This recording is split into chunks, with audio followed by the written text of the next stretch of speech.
कौन आपण मैंने भी जानी 300 वर्षर पुराणा खेल आज भी खेला होम नीलगिरी। ये खेल ना हूँ बड़ी नायक खेल जहाँ ओडिशा रे बहुत फेमस आ बहु आड़ लोक भी देखापी यहाँ को आसती ये खेल। चलतु आज आम तार हिस्ट्री शुणा। ओडिशा रे नीलगिरी एक गड़जात अंचल था जोटार कि राज्य शासन चलता। राजा राजप्रसाद सामने एक मंदिर प्रतिष्ठा कराई। से मंदिर रे माँ कनक दुर्गा को कुलदेवी हिसाब से पूजा करा जाऊ। दुर्गाष्टमी दिन माँ को पूजा करा जाए और संध्या 9टा हेले गोटे खेल खेला जाए। से खेल ना था बड़ी नायक खेल।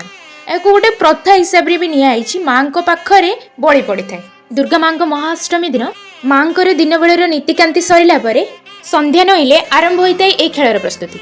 माँ बाहर मंडप में प्रथम विजय हुई आरंभ हुए पूजा विधि। यह समय जड़े व्यक्ति दासी हो ठाकुराणी पाखे लगी हेले देह को माँ विजय करती। भक्त को छुआ से दौड़ती लोक भी दौड़ती। यही दौड़ा दौड़ीर खेल को कहते बड़ी नायक खेल।